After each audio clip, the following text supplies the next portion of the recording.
Welcome to The Explainer. Today we're exploring one of the absolute most bizarre and frankly brilliant upsets in all of music history.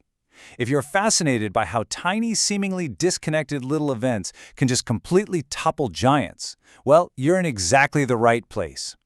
We're looking at the true story of a struggling club singer, an old 1949 country tune, and how they created a butterfly effect that literally halted the biggest band in the world dead in their tracks. Let's set the scene here. Picture this. It's early 1967, and the Beatles are just this absolute unstoppable force of nature. I mean, they aren't just participating in the music industry at this point. They literally are the music industry. They've just stopped touring to focus purely on studio mastery, and the anticipation for whatever they're going to drop next is at a total fever pitch. Everyone is looking around asking, what could possibly stop them? And to really grasp the stakes here, you have to consider the number 11. That represents the Beatles' active streak of consecutive #1 singles on the UK charts, leading right up to 1967. 11 in a row. That wasn't just a record, it honestly felt like a fundamental law of physics. Whenever John, Paul, George, and Ringo released a record, boom, it went to #1. Period. Section 1. The Unstoppable Beatles. So, naturally, the entire world is fully expecting this next release to effortlessly become their 12th consecutive #1 hit. And that sets up this staggering contrast. Just look at this matchup. In the left corner, you've got the Beatles, dropping a double A-side single, Penny Lane and Strawberry Fields Forever. We are talking avant-garde masterpieces, heavily regarded today as some of the greatest pop music ever recorded. But in the right corner, you have our challenger, Release Me, which is a country song from way back in 1949, covered by some unknown guy who was recently rebranded with the name of a 19th century German composer. I mean, on paper, this shouldn't have even been a contest, right? But the unthinkable actually happens. Release Me completely surges to #1, permanently locking the Beatles' monumental double A-side at #2. The Beatles' legendary producer George Martin even lamented this later. He said that keeping Penny Lane and Strawberry Fields off the upcoming Sgt. Pepper album just to release them as a standalone single was, in his own words, a crazy idea and a dreadful mistake. Section 2. Rebranding Jerry Dorsey. Let's shift gears to our unlikely challenger and see how this builds into just the ultimate David versus Goliath narrative. Like, who on earth was the guy that actually stopped the Beatles? Well, meet Arnold George Dorsey. He started out singing in clubs under the name Jerry Dorsey, but his career completely flatlined when he caught a severe case of tuberculosis. And back then, TB carried a massive stigma in show business. Literally nobody wanted to hire him. It got so bad that while he was in the hospital, a visiting priest actually gave him the last rites. He was, quite literally, at death's door and completely down on his luck. So the crucial thing to remember here is that his comeback was a desperate, last-ditch effort. Enter manager Gordon Mills, the same guy who managed Tom Jones, by the way. Mills takes Dorsey under his wing, and his very first move? A totally drastic rebrand. He renames him Engelbert Humperdinck, which, Humperdinck initially thought was totally crazy, but you have to admit, it's unforgettable. Next, they needed a song. They dig up this beautiful melody from an old 1949 country track called Release Me and decide to turn it into a massive orchestral pop ballad. And here's a wild little side note. During the recording session, they brought in a young session guitarist named Jimmy Page. The guy who would soon go on to form Led Zeppelin.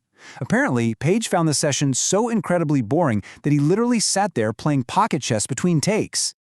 And to add to the sheer chaos of this recording session, the backing choir could not stop laughing. Every single time they started the track, the choir got the giggles. It happened so many times that a highly insecure Humperdinck actually leaned over and whispered to the arranger, Charles Blackwell, "Are you sure this is a good song? Everyone's laughing at it." Moving on to Section 3. A Twist of Fate. So despite the chess-playing guitarists and laughing choirs, they got the song recorded. But it still needed a total miracle to actually reach the masses. Now here is the exact butterfly effect that altered pop history. For 3 whole months, Release Me just sat on a shelf gathering dust. It was going absolutely nowhere.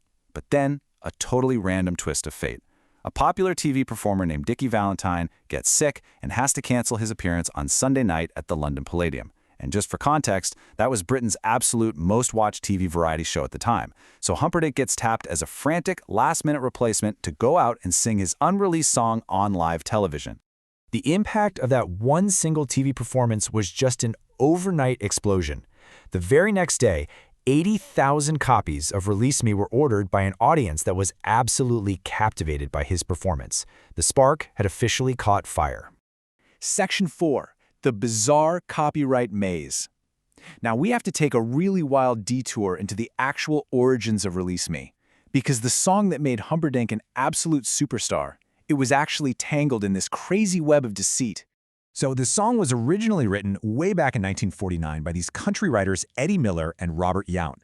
But in the late 50s, some incredibly greedy publishing executives engaged in outright scams. They started slapping fake pseudonyms onto the writing credits just to steal royalty cuts. Yount even signed his rights away to a publisher named William McCall. This legal mess got so unbelievably dense that decades later in the 1980s, the publishing company AccuFrose accidentally paid Yount royalties until McCall's family sued them. An appeals court eventually had to step in and settle this massive, multi-decade fraud dispute all the way in 1996. I mean, just look at this list of credited writers that eventually piled up on this record. You've got Eddie Miller, Robert Yount, Dub Williams, Robert Harris, W.S. Stevenson. Dub Williams and Robert Harris? Yeah, those were just completely fake pseudonyms for a guy named James Pebsworth who was just trying to double dip on royalties. And W.S. Stevenson? That was actually the label owner, literally secretly writing himself into the contract. Honestly, it's a sheer miracle the song even survived its own creators. Section 5. An unlikely legacy. But survive it absolutely did, leading to one of the most unlikely legacies in all of chart history. Let's look at how the music world actually reacted to this massive upset. Now, you'd probably expect the Beatles to be absolutely furious, right? Losing their 12th consecutive #1 to a crooner belting out a 1949 country ballad. But according to Humperdinck, when he eventually crossed paths with Paul McCartney and Ringo Starr, they were incredibly polite. He said they were, quote, too much the gentleman to even bring it up. Ringo even showed up to attend several of Humperdinck's live shows later on. John Lennon, on the other hand, well, he had a slightly different take. He absolutely despised the easy listening style that Humperdinck represented. In fact, years later, when John Lennon wanted to deliver a really scathing, bitter insult directed at Paul McCartney's solo albums, he famously dismissed McCartney's work as, quote, Engelbert's Humperdinck music. For Lennon, that name basically became a permanent shorthand for everything he hated in pop music. But the public, they didn't really care what John Lennon thought. Release Me didn't just hit #1 for 6 weeks. It stuck around and spent a mind-blowing 56 consecutive weeks on the UK Top 50 charts. That was an absolute ironclad record for longevity that stood completely untouched until John Legend finally broke it in 2014. And to escalate the awe just a little bit further, consider this daily sales figure. At the absolute peak of Humperdinck mania, the single sold a staggering 127,000 copies in a single day, all from a song that had been sitting on a shelf, sung by a guy who was recently given his last rites, who only got a lucky break because another singer happened to catch a cold. Which brings us to our final takeaway for today.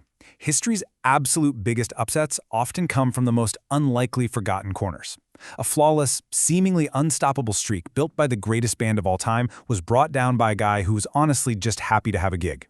It really makes you look at the giants of today and ask, in pop history, where even the most unstoppable force can be derailed by a single twist of fate, what invincible streak is going to be broken next? Thanks for exploring this explainer with us today, and always keep your eyes peeled for those little butterfly effects.